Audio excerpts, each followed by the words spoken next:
大家好，我是戴着眼镜拿着话筒的阿拉斯加偏偏。今天说的又是一部西班牙的悬疑烧脑片《女尸谜案》，和之前我讲过的《看不见的客人》是同一个导演。故事的男主角老白是一名人民警察，10年前遭遇车祸，老白眼睁睁的看着老婆死在自己面前，留下了很深的心理阴影。10年后，他遇到了一件离奇的案子，停尸房有人报警说一具女尸居然消失不见了，监控被人破坏，保安好像受到了惊吓，冲到外面，结果被车撞晕了。老白并不相信有鬼，只有2种可能，要么是女尸被人偷了，要么是这女的其实没死，自己躲起来了。死者名叫刘翠花，是一名成功的企业家女富婆，于今天下午死于心肌梗塞，尸体是她丈夫李二狗下班回家以后发现的。李二狗是大学里的化学教授，老白在审问他的时候发现这货不对劲，对同事说一个人刚死了老婆不可能这么淡定，我老婆死了10年了，我到现在还难过呢。咱们再把视线对准李二狗，这个李二狗确实心里有鬼，他背着老婆搞婚外恋，小三是他的女学生王淑芬，因为老婆是个女强人，李二狗不敢离婚，所以在小三的怂恿下恶向胆边生，打算毒死刘翠花，然后继承刘翠花的遗产和小三私奔，基本算是个男版的潘金莲了。刚才说了李二狗是化学教授，所以把一种有毒物质放进了刘翠花的酒里，只要过了8小时，中毒者就会死于心肌梗塞。所以说刘翠花确实是李二狗给毒死的，但是尸体为什么会消失不见呢？接下来电影越看越像鬼片，停尸房动不动就停电，李二狗下毒的毒药印有李二狗出轨线索的邀请函，甚至连李二狗下毒的红酒杯相继在李二狗的面前出现。恍惚中李二狗有一种刘翠花就在自己身边的错觉，当然这其实并不是一部鬼片，刚才那个镜头只是李二狗的幻想。老白这边查到刘翠花在半个月以前雇了一个私家侦探调查李二狗，如果找到他出轨的证据，那离婚之后李二狗一个子儿都不想分到。而李二狗这边也接到了小三王淑芬的电话，王淑芬说她今天收到了一个快递，里面有一个 U 盘，U 盘里有李二狗出轨的所有证据，不但有照片还有录音呢，可以说是求锤得锤了。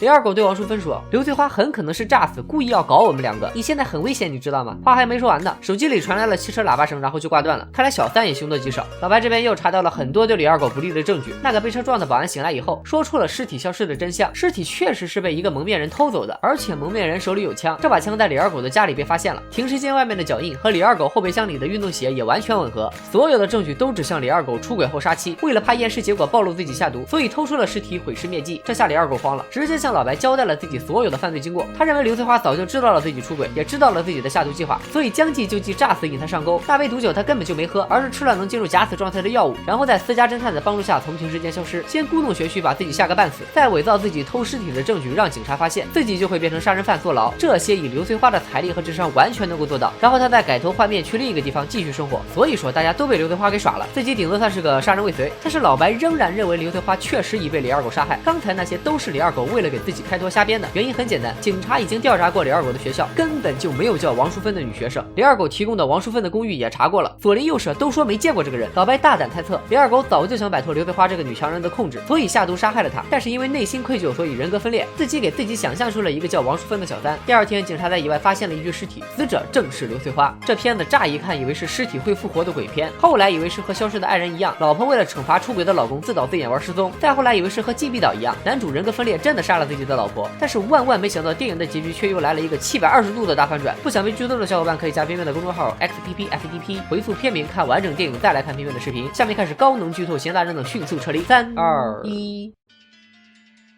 李二狗在发现老婆的尸体以后逃跑，被老白抓住。老白对李二狗说，这起案子让我想起了自己的老婆，今天是她的10周年忌日，那天她被撞死的时候，我们的女儿就坐在后排，肇事司机逃逸后，我女儿终于记起了肇事车辆，当时车上坐着一对夫妻，男的叫李二狗，女的叫刘翠花，就是你和你的老婆。